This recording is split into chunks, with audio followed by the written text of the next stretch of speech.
Alrighty, morning everyone, and welcome back to another beautiful video on this beautiful channel on another beautiful day. In today's video we are gonna do the review of this beautiful watch, the Omega Seamaster Diver 300 that we unboxed in the last video. So yeah, pretty cool watch, right? Yeah, I think so too.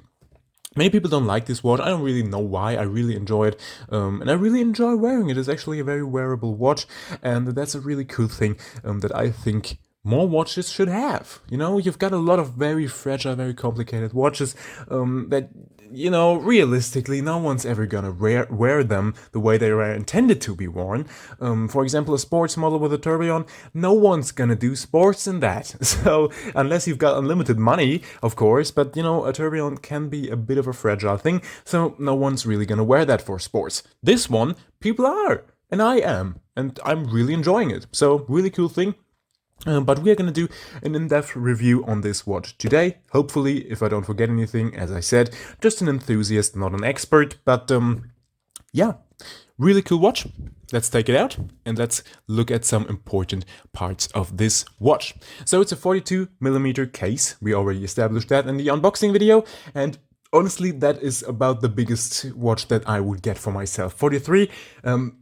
Not really. 44, definitely not, which is unfortunate because I always wanted to get the Yachtmaster 2, but that's not really gonna happen, honestly, because this is already pretty big for my wrist, as I said, girls' wrists, but yeah. This watch does have a helium escapement valve. It's not really necessary for a diver watch with like a 300-meter maximum depth, but it's there, so it's kind of nice. I don't know if I really needed it. I've got another, a vintage diver, or like an heritage diver, let's call it that. They don't have that, so it's apparently not necessary. Not sure why they really did it, honestly, thinking about it right now, but it belongs to this watch, and I think it's a really cool thing. You shouldn't really mess around with that. At least my AD told me, just leave that be and don't mess around with that, because I think something can come out of there, probably helium, I would reckon. I don't know. Honestly, I've never really thought about that, but we are definitely not going to do it because they told me just don't do it. So yeah, both crystals, front and back, are anti-reflective coated sapphire crystals, which is the usual for watches nowadays, and it really looks really nice, and it doesn't reflect. Who would have thought, right? So the case is made out of stainless steel. That's about the only thing that Omega says about it.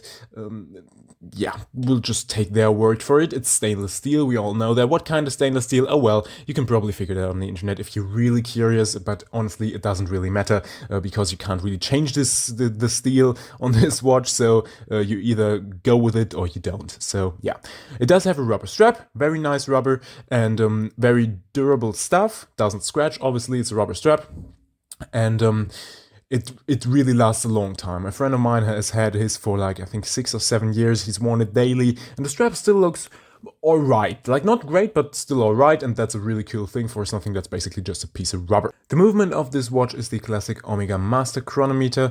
Really good movement, and it also looks very nice. If you look right here into the case back, you can see all the little kind of parts, like not all of them, but some of them, and it really looks nice. Also with the anti-reflectively coated, how do you even say that? I don't know. With the sapphire crystal with the coating on it, looks really, really nice. If you want to replace the strap of the watch, it's just your usual 20mm strap. You can put them on there. You can probably do it by yourself, but you can also ask your AD. They usually do that for free, so that's not a big issue.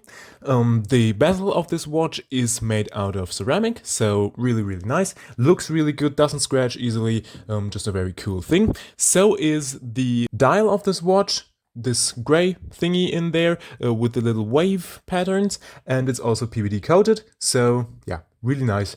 Just in general, I really like this gray, actually. I really prefer it over the blue, because with the blue I think the watch would be a little bit too blue.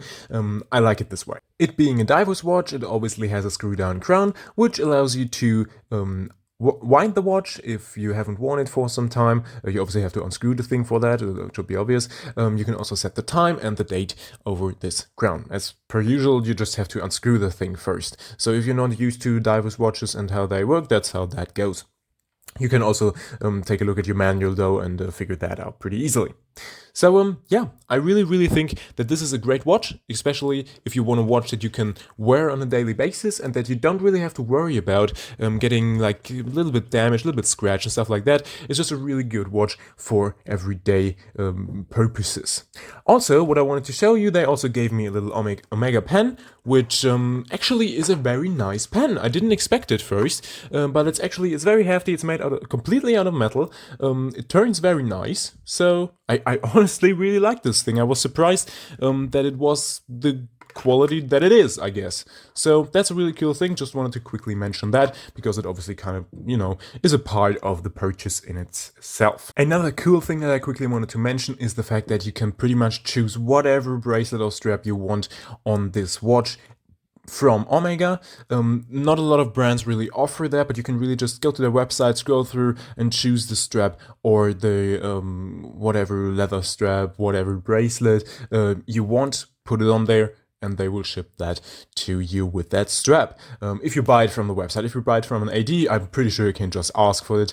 And so yeah, that's a really cool thing, a really cool feature of Omega. I feel I have also heard of people that don't really know what the purpose is, but I think it's a nice little touch that you can really choose what you want your watch to be as far as straps or bracelets go. Alright, so I would say that concludes today's review. It's a really cool watch that it's gonna get a lot of wrist time from me, hopefully, maybe, probably.